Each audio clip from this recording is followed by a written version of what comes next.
Okay, so on this video, what we're going to show is how to find the least common multiple with prime factorizations. So if we want to find the least common multiple between 12 and 20, well then if we listed out the multiples of 12, we'd say we have 12, 24, 36, 48, 60, 72, 84, 96. We wanted to list the multiples of 20. Multiple of 20 would be 20, 40, 60, 80, 100, 120. And eventually 120 is also a multiple of 12. So if we looked at that, and if we were to circle what the common multiples are, well, they both have 60, and they're both going to have 120. So the common multiples would be 60 and 120, and it'll keep going on. The least common multiple, the least of those is the 60.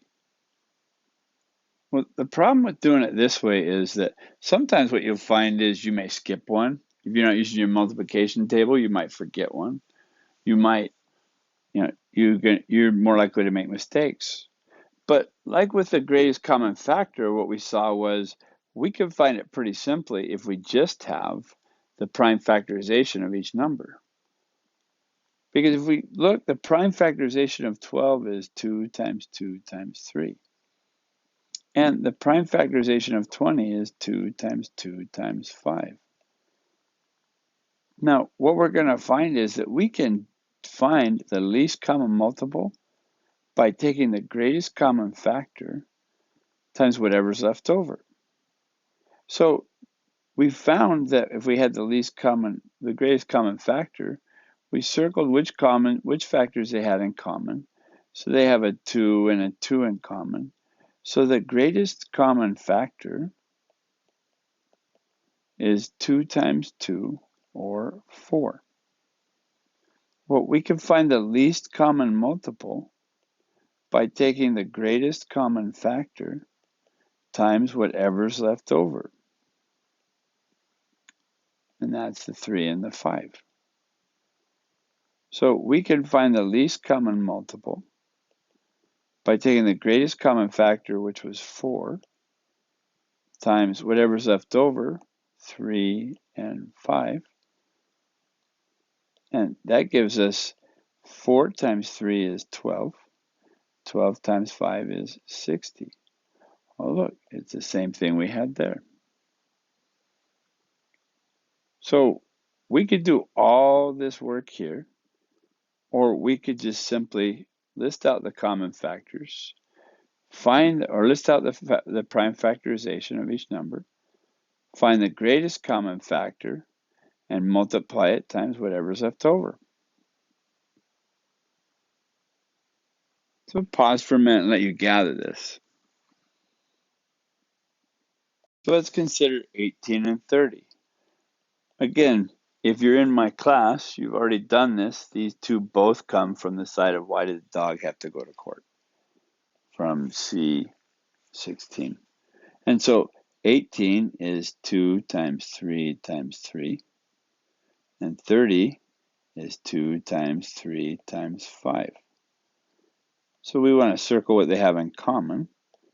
So the 2 and the 3 are in common. 18's the only one with a second 3. 30's the only one with a 5.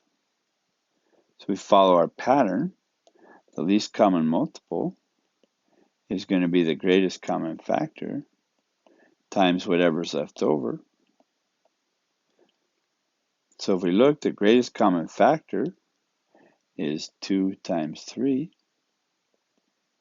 which is 6, times whatever's left over. Well, what's left over is the 3 and the 5. So 6 times the 3 times the 5. So 6 times 15 is 90. That's our least common multiple. Greatest common factor was 6. The least common multiple is 90.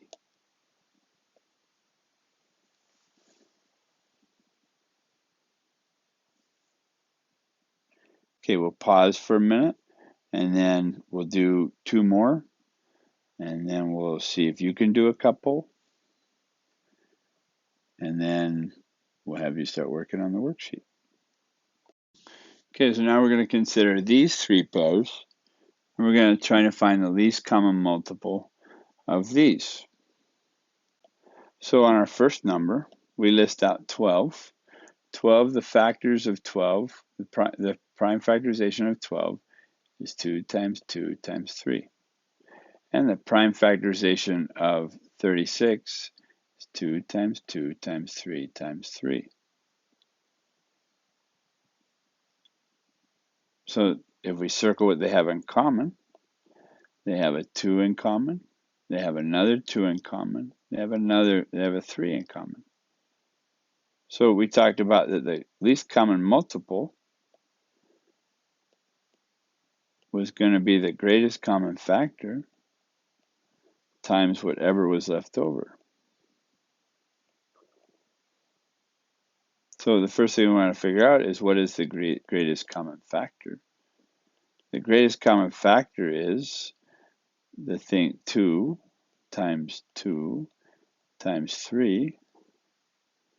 2 times 2 times 3. 2 times 2 is 4 times 3 is 12.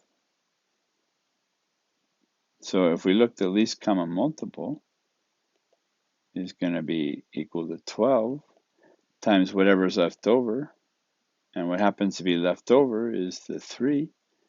So we're going to multiply that times the 3, which means the least common multiple is 36.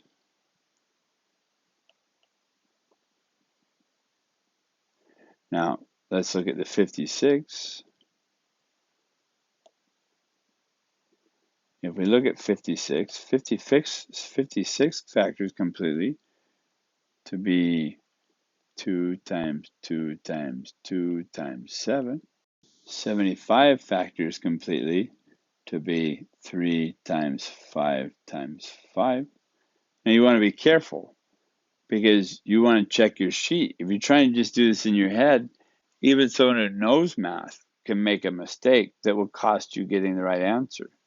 So we want to make sure we have the right number. So check your reference sheet, make sure it's right. Now if we look for what they have in common, well, they don't have a 2 in common.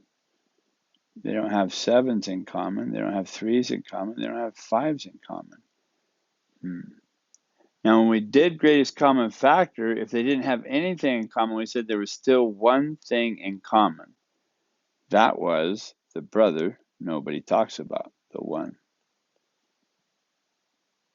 So if we go back to our rule, that the least common multiple is the greatest common factor times whatever's left over, then our least common multiple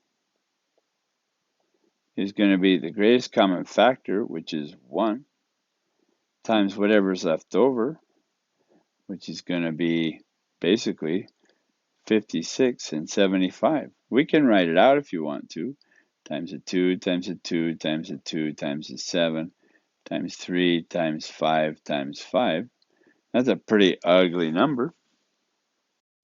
That's going to be that the least common multiple is 4,200.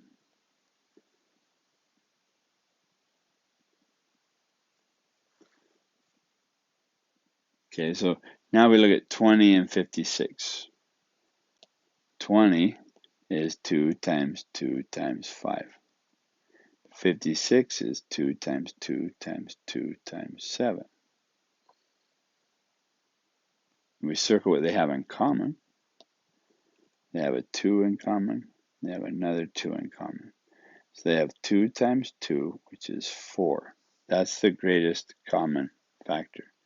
And we said that the LCM would be the greatest common factor times whatever is left over. And we look, we have a 5, a 2, and a 7 that aren't circled, so they're left over. Well, we said the least common multiple is the greatest common factor, which was 4, times whatever's left over, and that's 5 times 2 times 7. Well, so 4 times 5 is 20, times 2 is 40, and 40 times 7 is 280. So the least common multiple is 280. Now, when we were doing greatest common factor, we pointed out there were some relationships.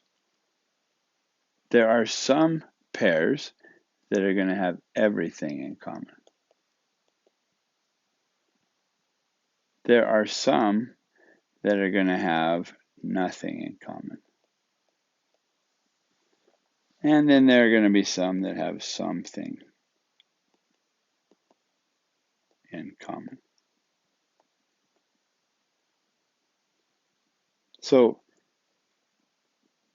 if they have nothing in common and if they have everything in common, you're going to see that when we're talking about fractions, those two relationships make our life easy.